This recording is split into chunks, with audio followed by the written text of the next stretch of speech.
അപ്പോൾ പുതിയ നിയമത്തിൽ മമ്മൂക്ക അഭിനയിക്കുന്ന കണ്ടു കഴിഞ്ഞപ്പം ഐ ഫെൽറ്റ് ലൈക്ക് എനിക്ക് കുറേ ക്ലാരിറ്റി കിട്ടി.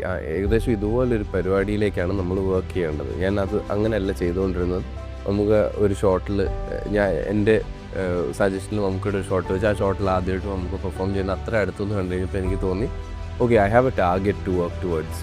അപ്പം ഞാനിത് നമുക്കുണ്ടായിരുന്ന ഒരു ഫംഗ്ഷനിൽ ഞാൻ സ്റ്റേജിൽ വെച്ചത് പറയുകയും ചെയ്തു.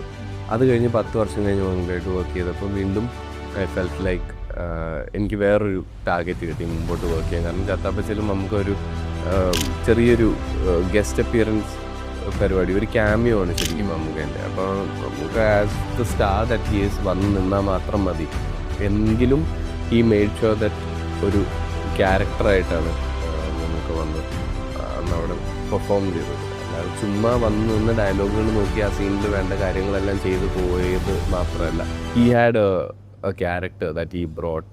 അപ്പോൾ അത് എനിക്ക് പ്രൈമറിലി ഭയങ്കര എക്സൈറ്റിംഗ് ആയിട്ട് തോന്നി. പിന്നെ അദ്വൈത് നായർ എന്ന് ഫസ്റ്റ് ടൈം ഡയറക്ടറാണ്.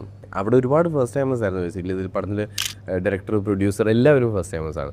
അപ്പോൾ അദ്വൈത് ഞങ്ങളെല്ലാവരും ഡയറക്റ്റ് ചെയ്യുന്ന പോലെ തന്നെയാണ് മമ്മൂക്കനെ ഡയറക്റ്റ് ചെയ്തത്. ആൻഡ് മമ്മൂക്ക ഭയങ്കര പേഷ്യൻസോടെയും ഭയങ്കര ഹ്യൂമിലിറ്റിയോടെയുമാണ് അദ്വൈതിൻ്റെ ഡയറക്ഷൻ എടുത്തത്. That also was very inspiring to me. Like എത്ര വലിയ ആക്ടറായാലും ലൈക്ക് ഇവൻച്വലി ഒരു ഡയറക്ടറുടെ വിഷൻ, റൈറ്ററുടെ എഴുത്ത്, ഇതൊക്കെ കൺവേ ചെയ്യാനുള്ളൊരു ടൂളാണ് ആക്ച്വലി ഒരു ആക്ടർ സെറ്റിൽ എന്നുള്ളത് മറ്റേ വീണ്ടും അടിവരയിട്ട് തെളിയിച്ച് കാണിച്ചു. അത് പെർട്ടിക്കുലർലി ഭയങ്കരമായിട്ട് ഇൻസ്പയർ ചെയ്തൊരു മൊമെൻറ്റ്.